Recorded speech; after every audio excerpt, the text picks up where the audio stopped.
જમ્મુ કાશ્મીરના પહલગામ આતંકવાદી હુમલાની ઘટનાને આજે એક સપ્તાહનો સમય થયો છે। ગત સપ્તાહ 22 એપ્રિલે મંગળવારના રોજ બપોરે પહલગામના બેસરની ઘાટીમાં પ્રવાસીઓ પર હુમલો કરવામાં આવ્યો હતો। પહલગામ આતંકવાદી હુમલાની ઘટનામાં એક પ્રવાસી કેમેરામાં કેદ થઈ છે। આ પ્રવાસી ગુજરાતના અમદાવાદના હોવાનું સામે આવ્યું છે। એનઆઈએ દ્વારા ગુજરાતી પ્રવાસીની પૂછપરછ કરવામાં આવી, જેમાં તેમણે ઘટનાને લઈ પોતે જ નજરે જોઈ તે તમામ હકીકત જણાવી।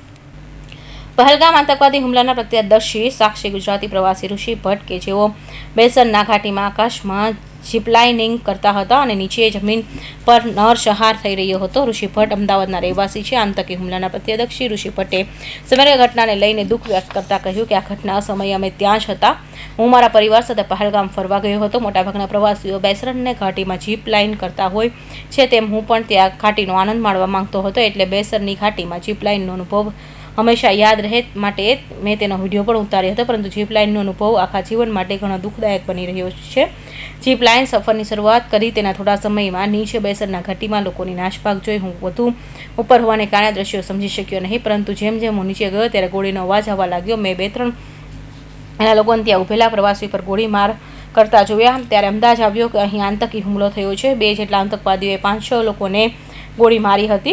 मैं जब जिप लाइन कर रहा था तब फायरिंग स्टार्ट हुई। अराउंड 4 से 5 बार गोलियां चल गई। 20 सेकंड तक तो मुझे मालूम नहीं था, मैं मेरी मस्ती में जिप लाइन के अंदर था।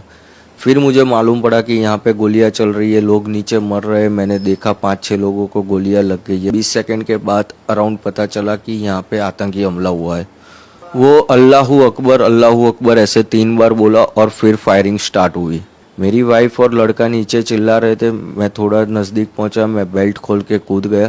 कूद के मेरी वाइफ और मेरे लड़के को लेके वहां से तुरंत भागने लगा। टोटल करीबन हमारे सामने 15-16 टूरिस्ट को गोलियां लग गई थी। इंडियन आर्मीज के लिए मैं ग्रेटफुल करूंगा क्योंकि उन लोगों ने तुरंत टूरिस्ट को कवर कर लिया था। और सेकेंडली आप देखोगे तो हाफ एन आवर के वहाँ उतनी गाड़ी, एम्बुलेंस वगैरह सब कुछ उन लोगों ने अरेंजमेंट करके पूरा 30 मिनट्स के अंदर कवर कर लिया था उन लोगों ने। कश्मीर स्वर्ग है, जाना तो चाहिए पर नर्क भी है। कब चले जाओगे वो भी मालूम नहीं पड़ेगा। ऋषि भट्टના કહેવા મુજબ હું 7 મિનિટ માટે જ બચી ગયો, કારણ કે હું જીપ લાઇન પર હોવાથી અમે ઉપર હતો।